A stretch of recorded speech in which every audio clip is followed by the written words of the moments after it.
qofka maalintii 10 daqiiqo wax akhriya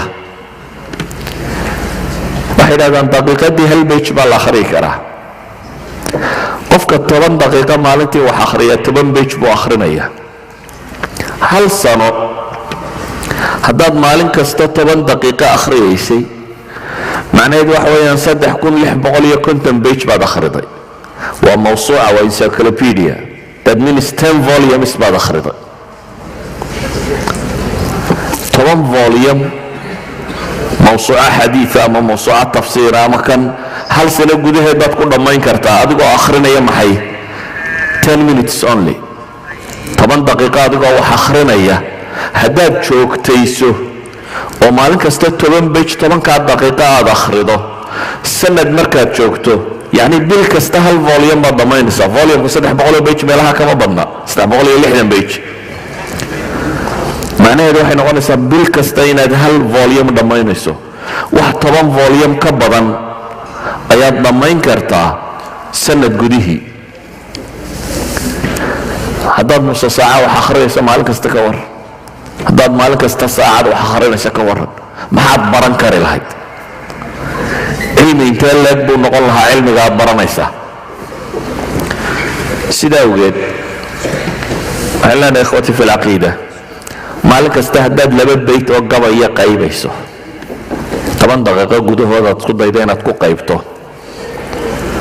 10 sannadood waxaa laga yaabaa inaad ku qaybto 7,000 oo bayt wax ka badan 7,000. waa mutuunta cilmiga uu u baahan yahay nin kasta oo dhallinyaro oo raba inuu cilmi sugaa dhammaanteed 10 sannadood buu ku qaybi karaa isagoo maalintii 2 bayt oo qura qaybaya. 2 bayt oo qura haddaad qaybto 7,000 oo alfiyaad qaybi kartaa. macnaheedu waxa weeyaan mutuuntii cilmiga ahayd aad u baahnayd oo dhan laabtaaday kugu jiraysaa. walidaalika waxaan leeyahay kow markaan qiraaco ka warramayo waxa koowaadaan ka warramaya waa waqti. inuu qofku waqtigiisa baykhaamiyo oo ilaashado oo isku dayo wax faa'iido leh inuu geliyo. 2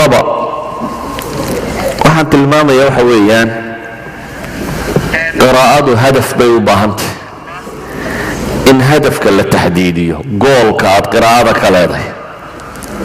oo qiraa'ada laguma qiimeeyo tirabadnideeda ama dherarkeeda ee waxaa lagu qiimeeyaa diqadeeda iyo qiimaheeda. yacni waxaad akhriyaysaa siduu faa'iido u leeyahay. marka qofka uu rabo inuu wax akhriyaa ee dhallinyaradii waa inuu isweydiiyaa maxaan akhrinayaa, sabab baan u akhrinayaa, qaabkaan u akhriyaa. maxaan akhrinayaa waa inaan isweydiiyaa. waxaad akhrinaysa oo dhima hadday tahay manchester baa liverpool ka badisay waxaad habeen iyo maalinba akhridaa hadday tahay waxba faa'iidi maysid. waxaad maalin iyo habeenba akhridaa hadday tahay jariidada sheekadan bejka koowaad ku qoran something waa laga yaabaa languagekaagu in yar inaad wax akhriyi karta u yaro dhismo, laakiin qiimo nololeed ma leh. wax kaasoo raacaya ma jiro. waxaad akhrinaysaa markaa waa inuu noqdaa wax hadaf leh. weliba wuxuu siday u kala muhiimsan yihiin qofka waa inuu akhriyaa. kow waxa waajibaadka ku ah waa inuu akhriyaa ee diintiisa kaga waajiba. 2 waxa takhasuskiisa ah waa inuu akhriyaa ee uu baranayo. dadka badh baa wax akhriya haddana ummiya. adigoo wax akhrinaya si aad u tukata haddaad garan weydo qiraa'adaadu faa'iido ma leh. brofesoraa salaada tukan karayni ama garanayni salaadiisa waxay ku ansaxaysaa qiimo ma leh. idan waxaad akhrinayso waa in la garan karaa hadafka aad ka leedahay. qaabka wax loo akhriyana waa kala gedisan yihi, waayo waxaad akhrinaysa buu ku xidhayay. mar waa qiraa'atu tasliya oo waad iska rogrogaysaa, yacni buug taariikha ama sheeka ama novala ama wax la mida sida loo akhriyaa waa si gaara. buug cilmiya markaad akhrinaysana waa qiraa'atu tafahum wa tadabbur, waa ka gedisantay waayo sentenisyada dhexdoodaa la akhriyaa. markaad qiraa'a istikshafiya mutaalaca guud markaad samaynayso qaabka loo akhriya u kala gedisan yihi. idan buugga aad akhrinayso iyo hadafka aad ka leedahay waa in la garan karaa. laakiin qiraa'adu waxay u baahan tahay sabir iyo isbaris. wax walbana sabir baa lagu gaadhaa. Thomas Edison odagii la odhan jiray ee Maraykan, marka laga reebo casrigan dambe ragga wax soo saaray, dadkii hore ama qarnigii 20aad qaybtiisii hore ilaa iyo intii la garanayo waa ninkii ugu badnaayay inventions lahaa, wax soo saar, ikhtiraacad. iyo baan filayaa 93 baateen buu leeyahay. 9 ka mid waa dhisayno, 1480 baateen oo ah qalab uu soo saaray. ayaa waxay weydiiyeen cabqarinimadu maxay ka koobantahay bay yidhaahdaan. ma ilhaam baa wuxuun ilaahay kugu ilhaamay fikrad kugu soo dhacdayba? markaasaa wuxuu yidhi 1% na waa ilhaam, 99 na waa carqu jabiin buu yidhi, waa dadaal iyo sabir. waxaan uga jeedaa ilaahay qur-aanka wuxuu ku leeyahay wajacalnaa minhum a'immatan yahduuna biamrina lama sabaruu wa kaanuu biaayaatina yuuqinuun. waxaynu u baahan nahay qiraa'ada markaynu leenahay wax akhri. marka hore qofku qiraa'ada uu bilaabayo way ku dhib badan tahay. maalmaha hore waa daal miidhan. waxay u baahan tahay inaad qiraa'ada si macquula u bilowdid. waxaad u baahan tahay inaad mumaarasa ku celcelin aad heshid. waxaad u baahan tahay kutubtaad akhrinaysa inay mustawahaaga tahay. haddaad kitaab kaa weyn isku rarto, kutub culammada loogu talagalay, fatxulbaari haddaad tidhaahdo qiraa'a ka bilow, waxba ka keeni maysid. fatxulbaari ardayba looma qorina, waa kitaab culamo loogu talagalay. idan kitaabka aad rabto inaad akhridaa inuu mustawahaaga yahay. waayo ninka kaatibkii markuu kitaabka qorayo dab gaaruu ugu talagalaa, maaha kitaabku iska odbin qof waliba u akhriyo. waxyaabaha fududaynaya inaad wax akhrido markaa waxaa ka mida baynu leenahay. kow inaad ilaahay tala saaratid. 2 dadka aqoon-yahankaa inaad la tashatid ee sabjiga kan ama fanniga kan kaaga aqoonta badan leh. 3 inay mar kasta maskaxdaada ku jirto dadka dadaala iyo wax soo saarkooda iyo dadka iska fadhiya iyo wax soo saarkooda. haddaad maalin kasta 3 saacadood TV daawato, marka la isku dardaro waa imisa? waa kumankum saacadood bay noqonayaan. laakiin maxaa ka soo baxaya? alxaasil waa ibir, waxba ma jiraan. laakiin haddaad wax akhrinayso 3 saacadood maxaad u malaynaysaa maxaa ka soo bixi lahaa? yacni cabqari, adduunka aqoon-yahanka ugu weyn baad noqon kari lahay. haddaad maalin kasta 3 saacadood wax akhrinayso encyclopedia guuriyaad noqon lahay. qof wax walba la weydiiyaad soo bixi kari lahay. wax akhrisku wuxuu kale u baahan yahay kow taqyiid alfawaa'id. waxay culammadu yidhaahdaan buuggaad akhrinayso lama xifdiyi karo inta badan, qofku waxbuu ilaabaa. waxay u baahan tahay waxaad ka faa'iiday inaad qorto. 2 qaab dadku mid unbay isticmaalaan. ama buugga laftiisay jaldigiisa ku qoraan, intay soo rogaan jaldiga bage walba wixii uu ka akhriyey, ama cards bay samaystaan ay wax ku qoraan, ama notebook uu iska sito oo uu ku talagalo buug kastoo uu akhrinayo wixii uu ka faa'iiday inuu qoro. weliba waxa fiican iyadoo mufaharasa inaad qoratid, yacni iyadoo funuunta u qoran. waxaad buugan ka faa'iiday masaa'il fiqiya ahayd inaad fiqiga ku darto, hadday masaa'il science ahayd inaad bejka science ku darto, hadday masaa'il taariikhiya ahayd inaad meesha taariikhda ku qorto.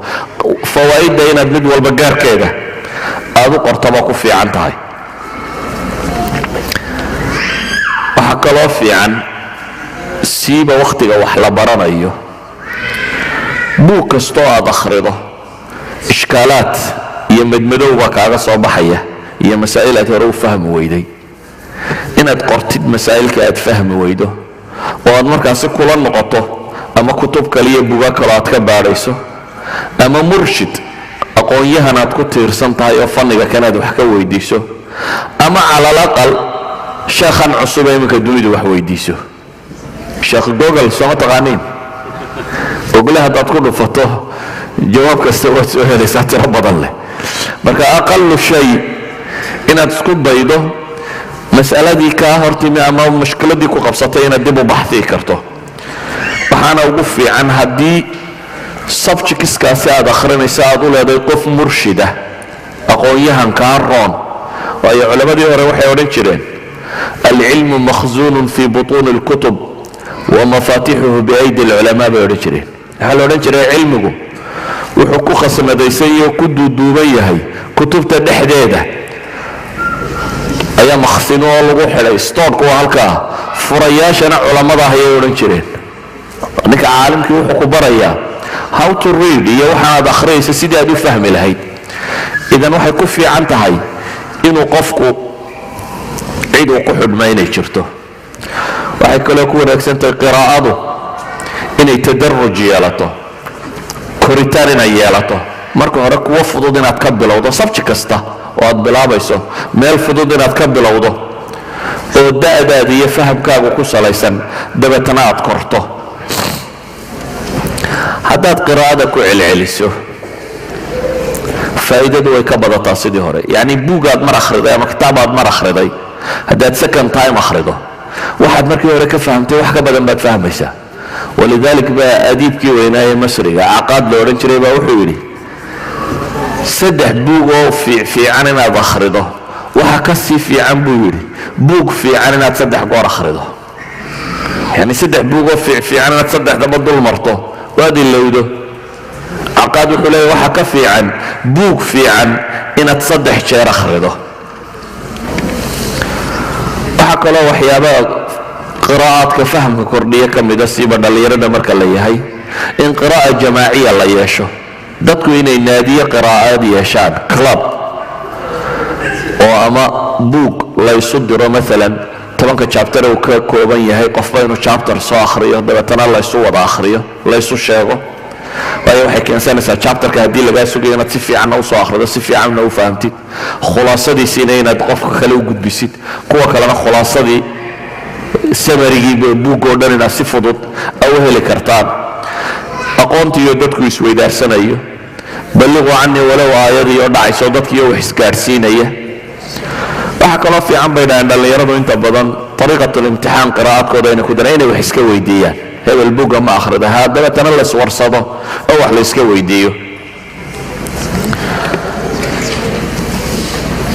wakhtiga daraaddii masaladaan ugu dambaysiinaya waxa weeyaan inay akhridaan dadkii waaweynaa biografigooda. masaladan aada ugu fiirso si himmadaadu ay u kacdo oo ku dayashadaadu ay u fiicnaato oo qiraa'o waxtarle aad u akhrido. inaad akhrido dadka nawaabiqda ah ama dadka roonroon ee aqoon-yahankii dunida soo maray la yaqaanay, ama muslim ha ahaado ama gaalba ha ahaado, aqoon-yahanka rasmiga ee la yaqaanay biografigooda inaad akhrido. amhilaan idin siinaya marka, weliba amhilo islaamiya aan idin badiyo. alkhatiib albaqdaadi raxmat ullaahi calayh, sheekhii la odhan jiray khatiib albaqdaadi oo baqdaad jooga ayaa safar waxaa ku soo baxay sheekh la odhan jiray ismaaciil ibnu axmed idariir oo nisaabuur dad ka yimi buu la socdaa. makay ku socdaan, baqdaad bay soo mareen. waxaa ogaaday alkhatiib albaqdaadi baa ogaaday inuu magaalada joogo ismaaciil ibnu axmed idariir. marka isaga iyo culamo kaloo wada socotaa u timi. waxay ku yidhaahdeen waxaanu rabnaa kitaabka bukhaari inaanu kugu dul akhrino oo aad noo saxdid. kitaabka bukhaari weyn aad taqaaniin waa 4 majalladood meelahaasi. nin safaroo socota abaa lagu dul akhrinayaa. ninkan safarkee socotada waxaa loogu dul akhrinayaa sanad caaliya buu haystaa oo bukhaari raawiga rasmiga kitaabkiisa wariya alfarabri waxaa ka wariyay isna kushmihani buu isagu ka sii qaatay. bacda almaqrib bay u fadhiisteen. khatiib albaqdaadi baa akhrinaya kitaabka, culamada kalena way dhegaysanaysaa, sheekhuna wuu tasxiixinayaa. dabeetana maqribkii baa la bilaabay ilaa iyo salaadii subax baa la akhrinayay. waa la kala tegey.